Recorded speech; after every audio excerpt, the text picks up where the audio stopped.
The angel of death swept through Egypt. But why were some spared and others doomed? The answer is chilling. The night was heavy with anticipation. A hush had fallen over the land of Egypt, a silence thick with dread and expectation. For generations, the Israelites had groaned under the weight of slavery, their cries for deliverance rising up like incense to the heavens. Now, at long last, their God had acted mightily, shaking Egypt with signs and wonders. 9 plagues had already struck the land, waters turned to blood, infestations of frogs, gnats, and locusts, darkness that could be felt, disease that ravaged livestock, boils that tormented the people, and a hailstorm of unparalleled devastation. But Pharaoh's heart remained as unyielding as iron, hardened against the pleas of Moses and Aaron. Now the final judgment was at hand. Moses had gathered the elders of Israel, his face solemn, his voice resolute. "This is what the Lord commands," he declared. "Each family must take a lamb, a male without blemish, and slaughter it at twilight. Take some of the blood and mark it on the doorposts and lintels of your houses. Roast the lamb and eat it with unleavened bread and bitter herbs, and eat it in haste with your belts fastened and your sandals on your feet, for this is the Lord's Passover." The Israelites listened intently, a mixture of fear and hope stirring in their hearts. They had seen the might of their God, but the terror of what was to come gripped them. Their hands trembled as they painted their door frames with the blood of the Lamb, an act of faith and obedience that would be the difference between life and death. As the sun set, a strange stillness settled over the land. Inside their homes, the Israelites huddled together, the scent of roasted lamb filling the air. Mothers held their children close. Fathers gripped their staffs, their eyes darting toward the door, wondering when the promised destruction would come. Then, at the appointed hour, the angel of death descended. A presence unlike any other moved through the streets of Egypt, unseen but felt in the marrow of every living soul. It swept like a shadow, silent as a whisper, yet heavy with the weight of divine judgment. In house after house, the firstborn sons, the pride of their fathers, the strength of their families, breathed their last.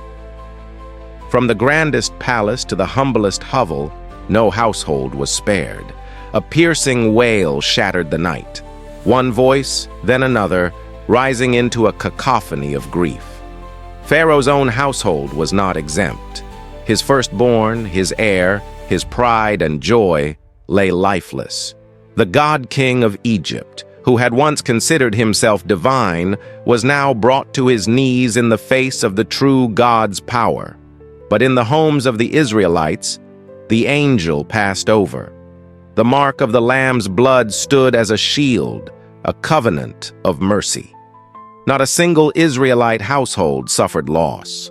The people clung to one another, listening to the cries outside, knowing that judgment had come but had not touched them. They had been spared, not by their own strength, but by the provision of their God.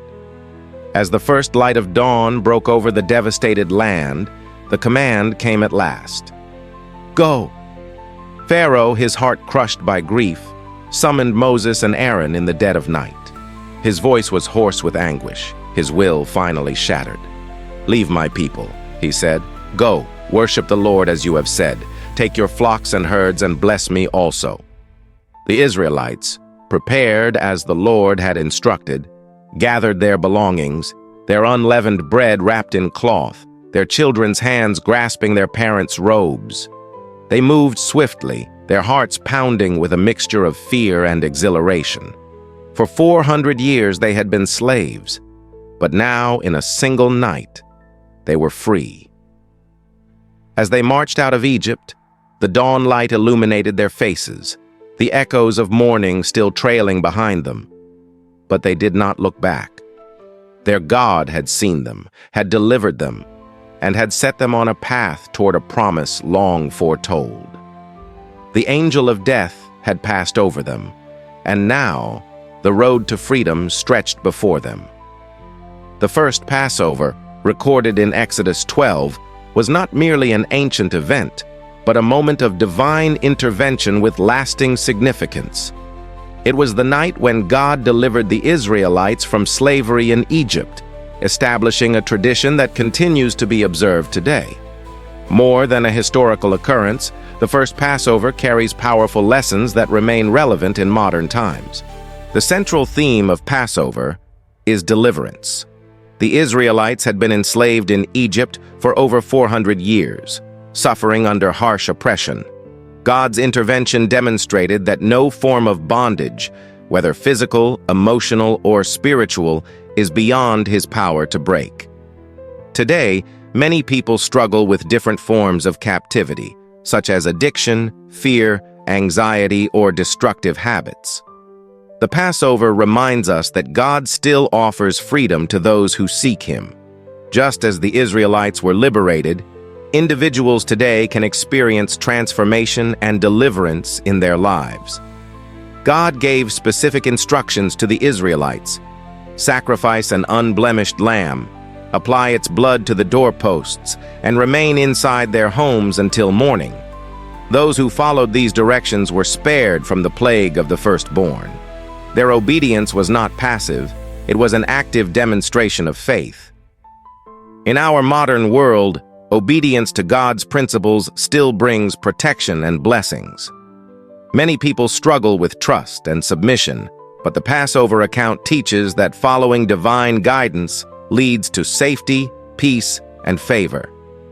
The blood of the lamb marked the homes of the Israelites, ensuring that the angel of death would pass over them. This foreshadowed the ultimate sacrifice of Jesus Christ, often called the Lamb of God. His blood, shed on the cross, provides spiritual salvation and protection for all who believe. In a world filled with uncertainty, fear, and spiritual battles, the Passover reminds us of the power of divine covering and redemption. Passover was not just an event, but a lasting ordinance. God commanded the Israelites to remember and teach future generations about His mighty deliverance. Exodus 12:24-27. This underscores the importance of passing down faith, history, and values to the next generation. In today's fast-paced world, it is easy to forget past lessons, but remembrance fosters gratitude and a deeper connection with God. Families and communities should take time to reflect on their blessings and share their faith journey with others. The Israelites ate the Passover meal with their sandals on, staff in hand, and in haste, ready to leave at a moment's notice. This signifies an attitude of preparedness and trust in God's timing. In life, unexpected changes often occur, and being spiritually and mentally ready is crucial. The lesson here is to trust God's plans even when we do not have all the details.